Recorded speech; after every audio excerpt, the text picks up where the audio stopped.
Did I ever tell you about the time that death visited me in a dream?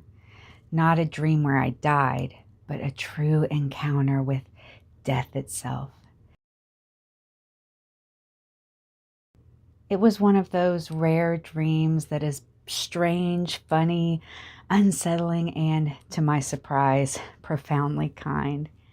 It began on a narrow path, winding through a world that had already let go of summer, where bare trees lifted their dark fingers into the pale sky, and the ground lay thick with copper, rust, and golden leaves whispering beneath my feet.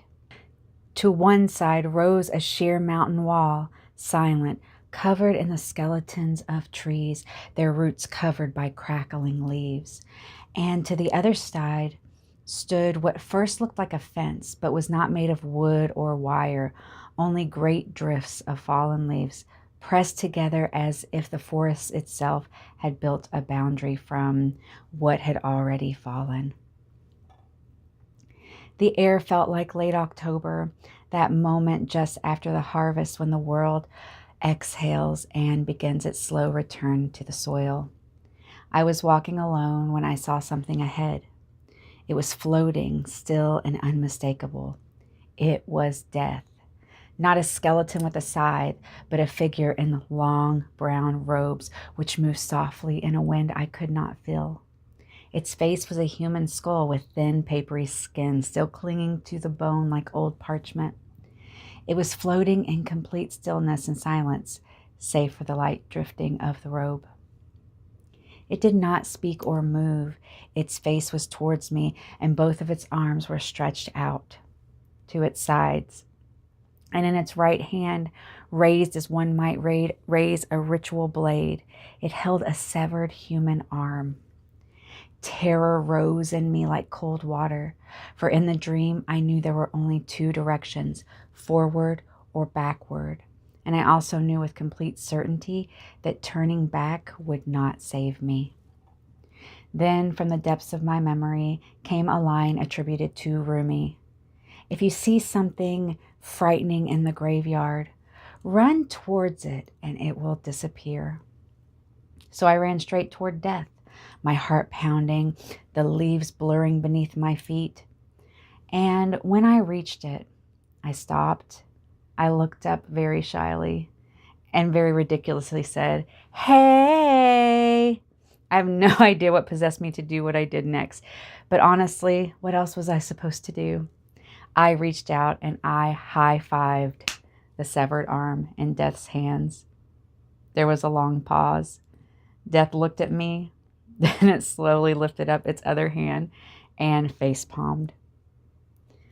I woke up no longer afraid of dying, not because anything had been explained to me, but because I had met the symbol head-on, the archetype, the spirit of death, not with force and not with avoidance, but with contact.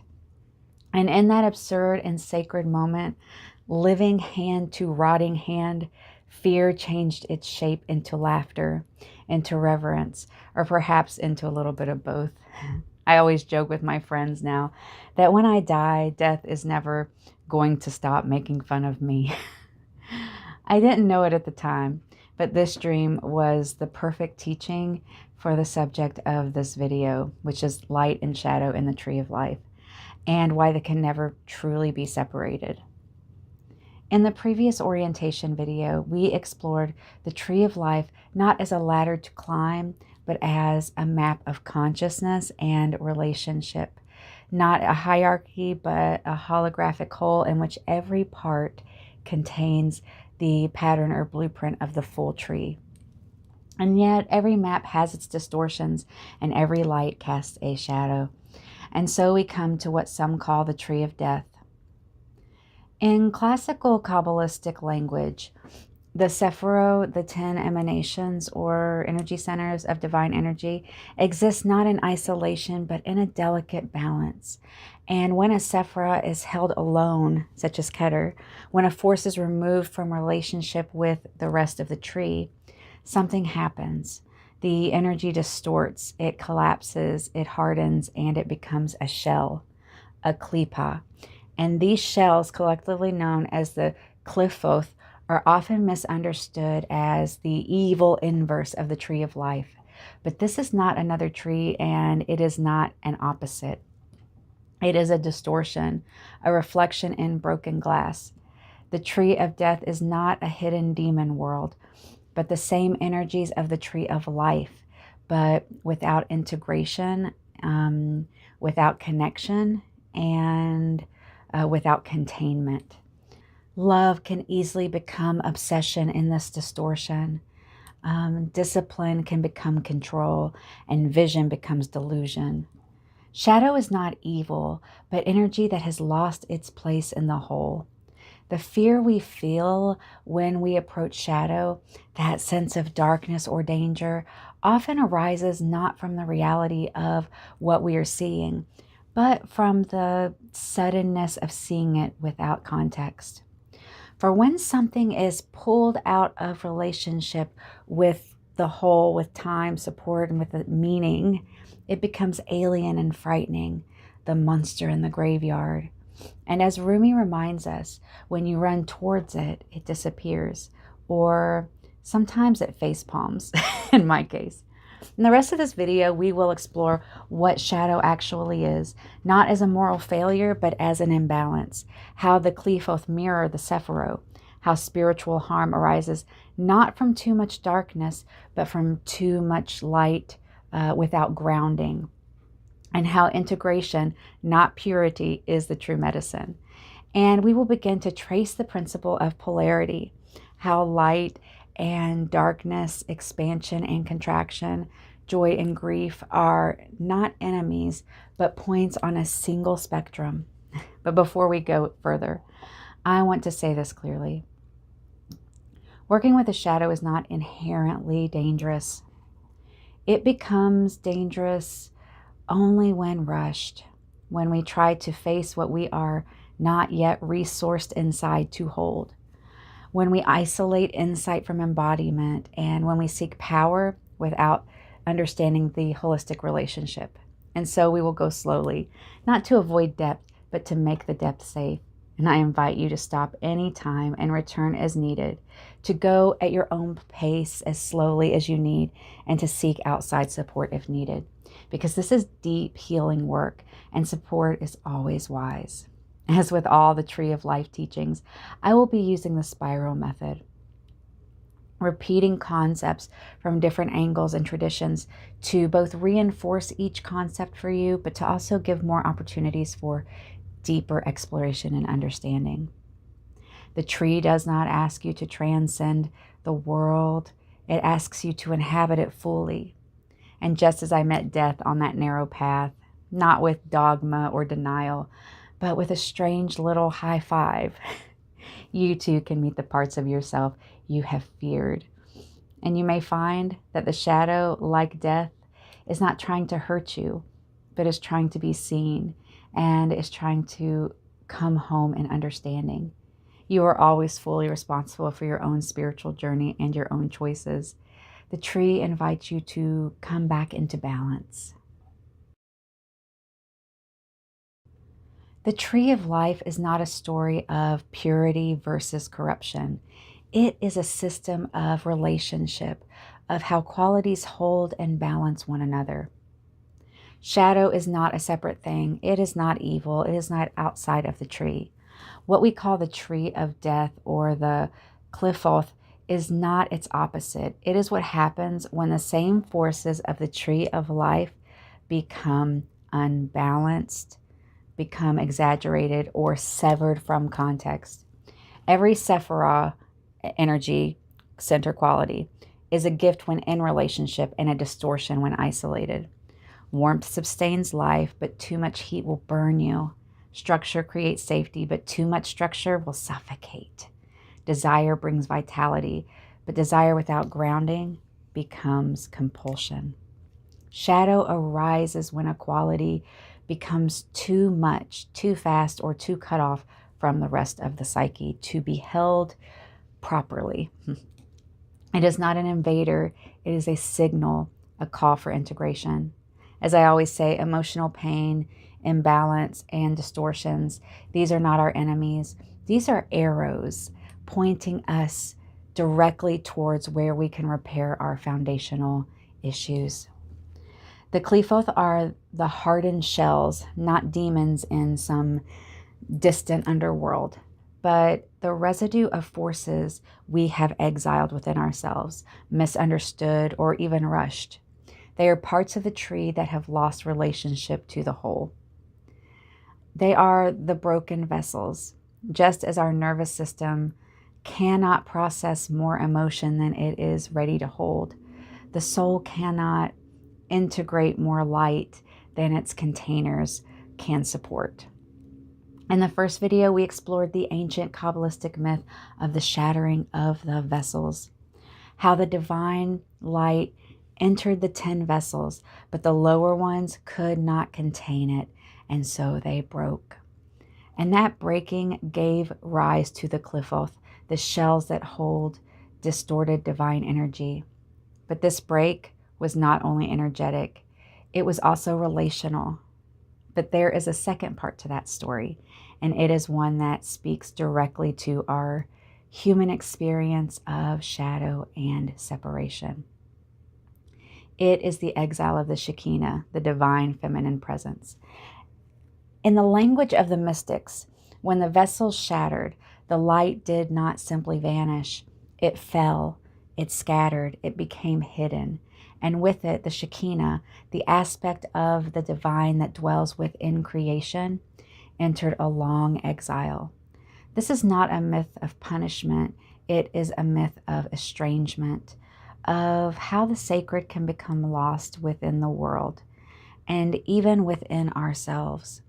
The Shekhinah became buried in the fallen sparks of light, in the body and the earth, and in our very traumas and shadow selves. The exile of the Shekhinah is the exile of wholeness. When we exile a part of ourselves, a need, a feeling, a truth, we participate in the same cosmic pattern. And so, when we do the work of integration, when we turn toward the shadow, we are not only healing our psyches, we are gathering sparks. We are bringing the Shekhinah home. In this way, shadow work becomes sacred work, a form of tikkun or repair, not to perfect the self, but to reunite what was divided. The mystics teach that the Shekhinah weeps in exile, not because she is weak, but because her weeping is the call to healing.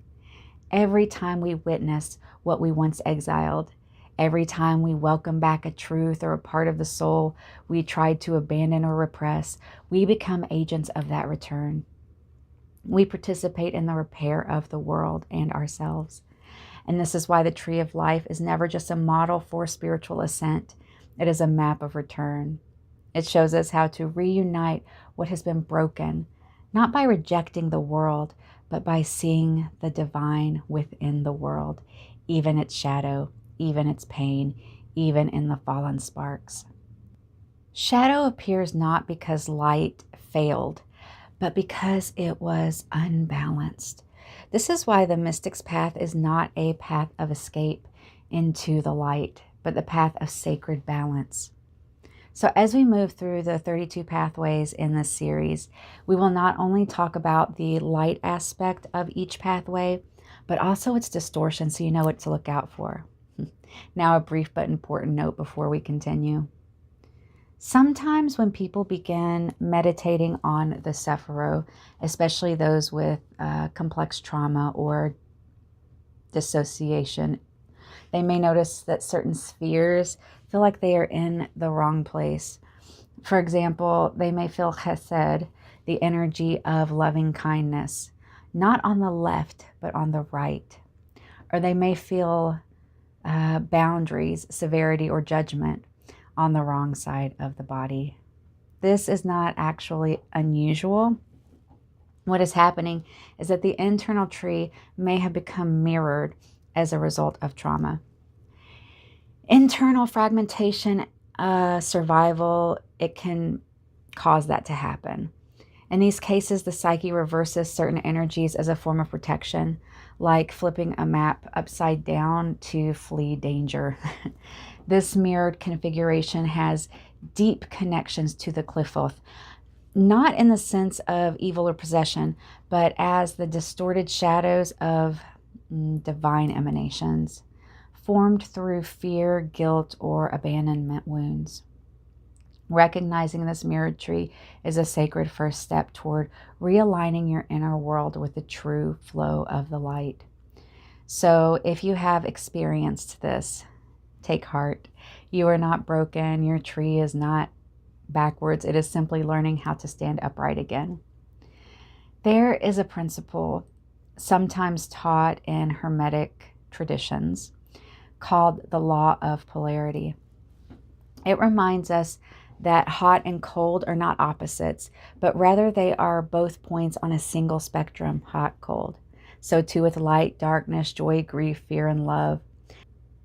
Shadow becomes frightening when we believe it is something foreign or forbidden. But in truth, it is movement along a shared spectrum, the same light simply appearing at a different frequency. Imagine a pendulum. When it swings too far in one direction, toward too much light, too much expansion, too much intensity, it will naturally swing back. This is not a failure, it is the law of return.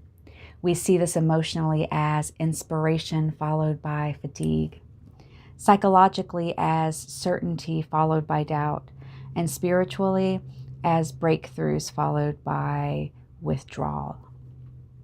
The swing is not the problem. The resistance to it is. Much of what we fear as darkness is simply the psyche correcting imbalance. And much of what causes spiritual harm is not the content of what we learn, but the speed at which we try to integrate it. The tree responds not to ambition, but to integration. You do not climb it, you inhabit it. Each Sephirot expresses a particular quality: grounding, imagination, structure, love, discernment. But when we try to develop one part of ourselves in isolation, let's say focusing on spiritual insight, crown, heaven, Keter, without embodiment, kingdom, our human lives, Malkut, we encounter distortion.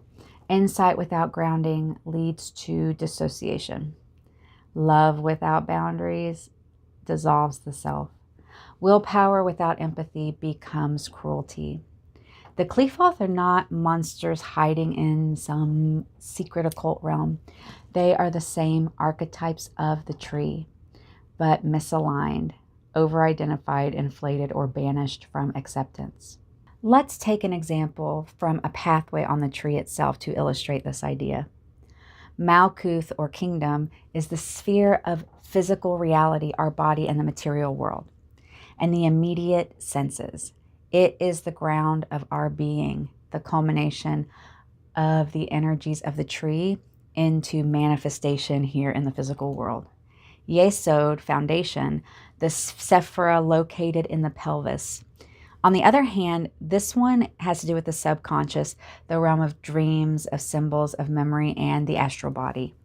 It is governed by the moon, and thus illusion, reflection, imagination, and cycles. The pathway between Malkuth and Yesod, therefore the transition from purely material to the psycho-spiritual. It is the awakening of the inner life. The realization that reality is not only what is seen, but what is felt, remembered, and intuited. This balance would be the fully realized pathway between these two Sephirot. In the shadow or Qliphoth, the distorted path, this path is distorted when the person remains bound to illusions, fantasies, projections, and escapism. Rather than lifting up the material into meaning, they descend into delusion, confusing the astral with the real, or using the imagination to avoid reality rather than spiritualize it. So the tree of life aspect of the path between Malkut and Yesod is the balanced awakening of the inner life. The shadow distortion of this path is delusion and escapism.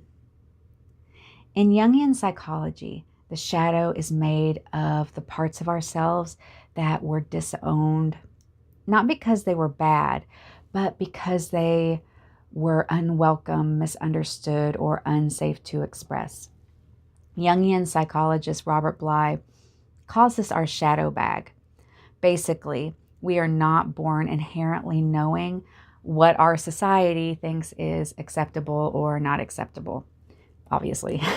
So as we grow up, our parents, friends, classmates, teachers, everyone around us, even on TV and stuff, they all subtly and not so subtly tell us exactly what they believe is okay for us to express or what we should not be expressing. For example, a child is playing in the mud. It seems fine, fun, and exciting. A parent chastises the child for getting messy.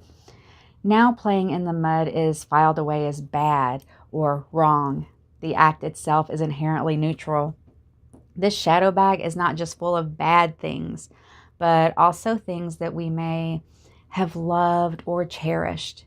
If a child loves singing and someone makes an offhand remark about how lame it is, they may feel like this activity of singing that brings them joy will be responded to with criticism. And in this way, even good things can be shoved into the shadow bag. So it is often filled with anger, unmet needs, our fears, our vulnerabilities, that's a big one, and even joy and ease. These become shadow when we exile them, like the Shekhinah. The Qliphoth name this same phenomenon, not as pathology, but as imbalance. They are not here to be feared. They are here to be understood. A healthy immune system protects the body. An overactive immune system attacks itself. The function is the same. The balance is always the key.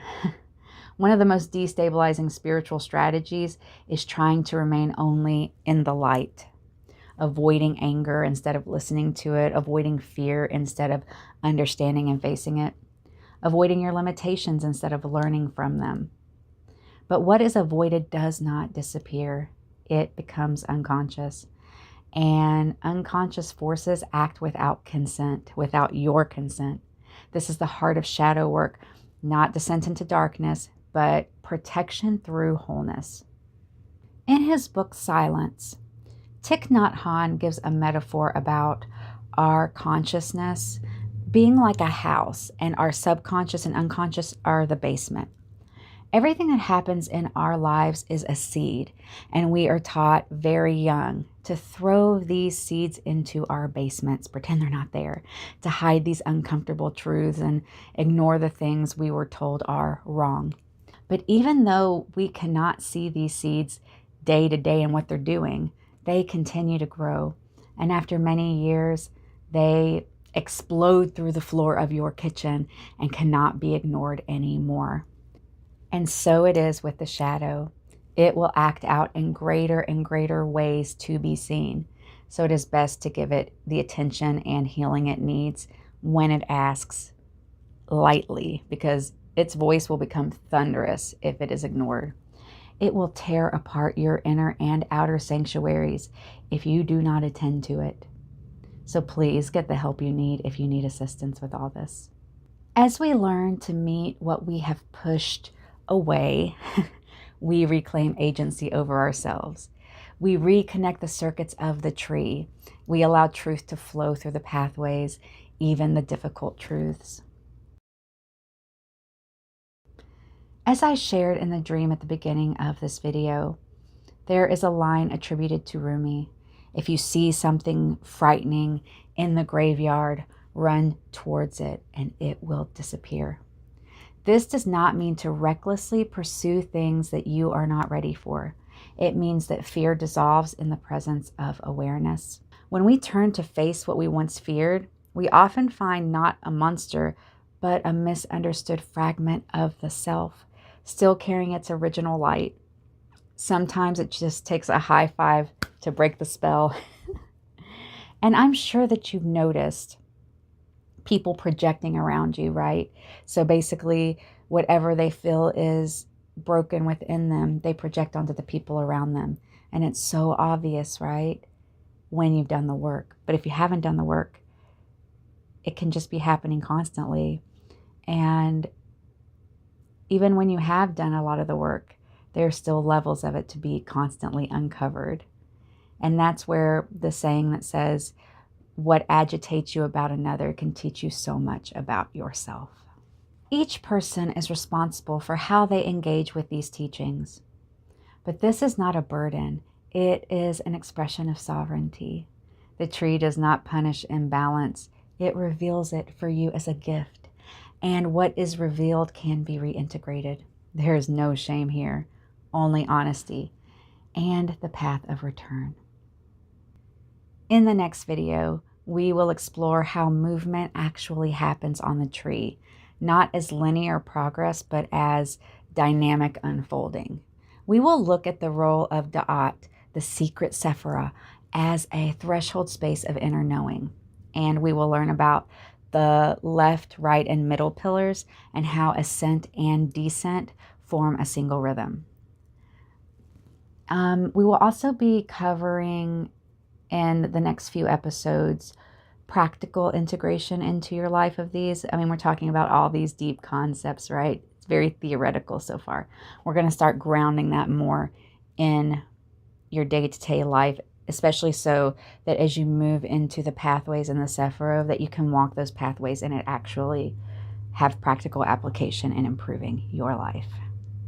We will also be covering a couple of rituals that you can do or you can skip that are meant to help you on your journey through the tree. One is the lesser banishing ritual of the pentagram. One is the middle pillar ritual. Can't say that. And both of these I will give the sort of traditional versions of, but I will also give some alternate versions of that, and then give the historical and or spiritual reasoning behind the alterations. But the most important thing about that is that you get to choose. You can actually recreate the whole ritual more adapted to whatever your belief system is. It's fine. Because remember, we're talking in symbology here and shadow work and communication between the conscious and the unconscious mind. But for now, there is nothing more to do. Only take notice. Let's take a moment here and let this settle. Let yourself feel whatever has risen. Curiosity, discomfort, relief. There is no need to resolve it right now. Just meet it where it is. That is the work. When you are ready, return to your day gently. Carry with you only what feels nourishing. Leave the rest. It will be here if you need it later. You're not behind. You are walking at the speed of integration. Go in peace, beloveds, and return when the Spirit stirs within you.